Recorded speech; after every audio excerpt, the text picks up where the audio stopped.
My story, oh man, where do I begin? So, in a nutshell, my story begins with the fact that I grew up in Illinois from a really, really small town called Oneida, Illinois. It's in the sticks of west central Illinois.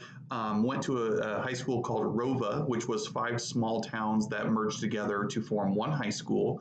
And the entire high school had 200 kids in it combined. So my graduating class had just 50 kids in it, and like I said, the whole high school had 200. But it didn't stop me. I always kind of joke around and say I was a small town kid surrounded by farmers and things like that. But I had big dreams, big goals, big dreams, and knew that there was a lot more out there than just the little pocket world that I lived in, and I wanted to get out and see that world. So I grew up playing sports and especially had an affinity for baseball. I was pretty good at all sports, but especially baseball, and I took a big interest in playing baseball.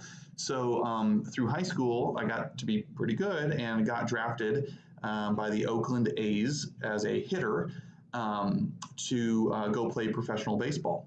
And through a lot of decisions and things like that, wrestled around with it for a while, ended up turning that down to take a full ride scholarship to play college baseball down in Florida. I had numerous scholarship offers from colleges and universities all around the country, especially in the Midwest, and ended up going down to sunny Florida to pursue that. And fast forward, when I was draft eligible again, which happens after your junior year of college, I got drafted again by the Angels. This time it was as a pitcher. So I went on to play professional baseball through the Anaheim Angels organization as a pitcher. And in 2006, I re-injured my pitching elbow and opted not to get a second surgery. So that was the time to hang up the spikes and retire and move on and get a real job, some would say. So my first job in the real world was actually working for a staffing agency. I did that for 7 months. Actually did really well, all things considered, but definitely was not for me working at this staffing agency. And so what I did was I was cruising through the job sites, and I came across something for Lennar Homes. Some of you may know who Lennar is. It's the nation's largest home builder. And at the time, I was still in Florida, Jacksonville, Florida, St. Augustine area. And they basically had this speed hiring event. I'm not even kidding. So I went to this hotel after work, and in each corner, they had one of the managers sitting at a table. And so literally, we would just go around from table to table and spend maybe 5 minutes with each person doing a quick speed hiring speed interview event. It was so bizarre, so weird and awkward now that I think about it. But from that, I was one of four that got hired from that event. And so that allowed me to get into the world of real estate and working for a new home builder down in Northeast Florida. So that was pretty cool. And then from there, I did that for three years. I left being the top salesperson for that particular branch, and I just started to miss family. I moved back home to Illinois, back to the Midwest to be closer to family, because I was like, dude, what am I doing here? I got a good paying job. I have a house at the time, but I really didn't have anything else. I didn't have a girlfriend. I didn't have family or anything. So I ended up moving back home and put my toes in the water for entrepreneurship. I moved back home with the intention to build an indoor baseball training facility.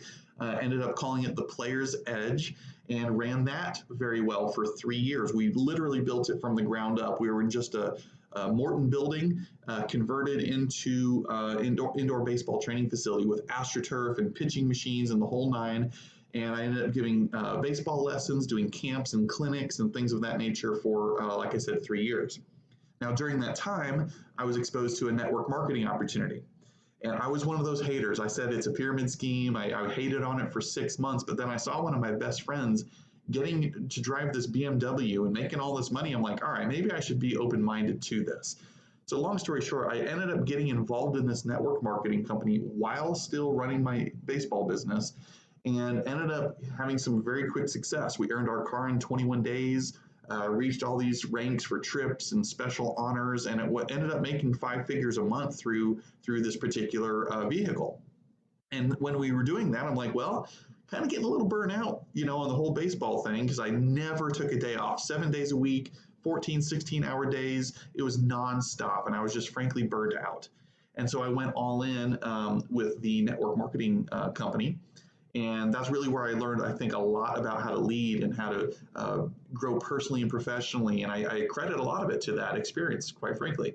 But knowing me, I got bored, and I get bored very easily. So after a while of doing that, I decided to just kind of dip my toes back into real estate. So I ended up getting my Illinois real estate license, going on and interviewing all the local companies. And I found this place called Keller Williams.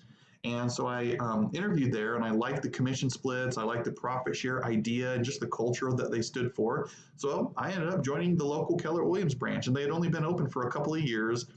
Kind of didn't have the best reputation in the Quad Cities area where they were, but I didn't care about that. I knew that people were going to do business with me because of me. So during Ignite, I sold my first home. And it was also during Ignite that I got the call from my operating principal who was teaching Ignite saying she needed to talk to me. And she brought me in to interview for this team leader role. And I'm like, are you kidding me? I'm the new guy. I've sold one home here, haven't even graduated Ignite yet. But she had been following me on Facebook for a while and saw my track record of success and running a couple businesses, and knew I had a previous stint in real estate. Even though it was new homes, it was still real estate. And so she just thought, why not? And so long end of it was ended up coming together, and I became the team leader for the Quad Cities Market Center. Did that for 2 years. Ended up moving the family down to Cary, North Carolina for a bigger opportunity to be a team leader with Keller Williams. So I did that for a year before discovering my true passion, which was coaching and consulting agents. And I'm forever passionate of this, and that was really truly my calling that I was so crystal clear about. And from that point forward, I sought out opportunities, not just within my office, but outside of my office. And that, my friends, is really where the story begins. And we're going to pick up from there on future videos. I'll talk to you all soon. That's my background. Hope I didn't bore you to death, but in a nutshell, that's who I am, guys, and that's where we are today. All right, I'll talk to you later. Bye-bye.